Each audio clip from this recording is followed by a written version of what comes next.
Glória a Deus. Queridos, como já foi anunciado, vamos falar hoje sobre arrependimento. O primeiro texto que nós lemos, Marcos capítulo 1, versículo 14, o evangelho, o proto-evangelho, que é o primeiro evangelho escrito, já abre o seu primeiro capítulo anunciando e dizendo que o próprio Cristo dizia que o tempo estava cumprido. Ou seja, a humanidade atingiu o tempo, a humanidade atingiu a maturidade, o tempo necessário para que ela pudesse então experimentar o reino de Deus, para que ela tivesse as condições de compreender a verdade de Deus e então assumir o seu lugar, assumir a sua posição dentro do reino de Deus. Quando ele diz, arrependei-vos porque o tempo está cumprido, isso certamente faz referência ao mesmo que o apóstolo Paulo disse em Gálatas capítulo 4, quando ele diz que na plenitude da dispensação do tempo, Deus enviou o seu Filho, nascido de mulher, nascido sob a lei, para nos tirar da escravidão da lei, para nos tirar do jugo da lei e para nos conceder a adoção de filhos. Como já falamos outrora, a expressão adoção, roiotesia, significa a posição de filhos.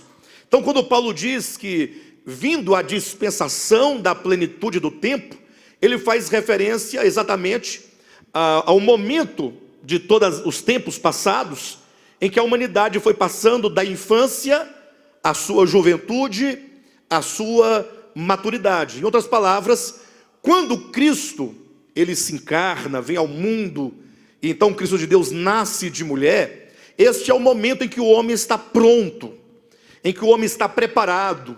É o tempo em que o homem já passou pela fase da infância, por aquela visão rudimentar da lei de Moisés, da lei de Talião, daquela lei que, embora necessária naquele tempo, mas é uma lei ainda muito elementar, uma lei que não expressa ou que não manifesta a justiça divina.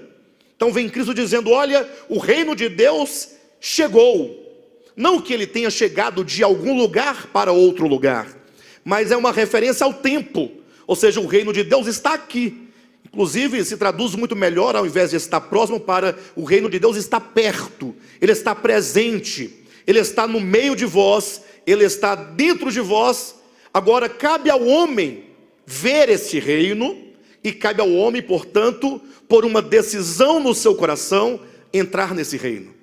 É isso que Cristo fala em João capítulo 3, versículo 3, ele diz que é necessário o homem ver o reino de Deus. Se não nascer de novo, não pode ver o reino de Deus. E no versículo 5 ele diz, não pode entrar no reino de Deus. E quando se fala, portanto, da experiência de reino de Deus, ao ler a Escritura é tudo muito bonito, é lindo, porque o reino de Deus é não somente a presença de Deus no homem, mas sobretudo a comunhão do homem, uma vez caído, agora resgatado, trazido de volta à casa do Pai, como na parábola do filho pródigo, é o retorno, e ele então reintroduzido na casa, reintroduzido no lar, reintroduzido na família, e agora, portanto, naquela comunhão maravilhosa, naquele grande banquete, naquela festa, sendo recebido pelo Pai, recebendo sandálias novas, vestidos novos, não é? O anel no dedo, e poder então agora retornar à amizade, retornar à comunhão, como que a Escritura chama de reconciliação. Não tem experiência melhor e não tem maior experiência para o homem do que essa experiência do reino de Deus. Entretanto, quando olhamos para a nossa experiência, e aqui é onde nós encontramos o primeiro entrave, né? Quando olhamos para a nossa experiência, nós verificamos que, a despeito do quanto nós sabemos e falamos do reino de Deus, falta-nos experiência desse reino de Deus. Por muito tempo eu me questionei, por bastante tempo, confesso aos irmãos, vocês nem imaginavam os questionamentos que vinham à minha cabeça, no sentido de buscar um caminho prático, não uma receita, mas era um questionamento que dizia, ora, onde está essa distância, ou em que consiste a distância do entendimento de reino de Deus para a experiência.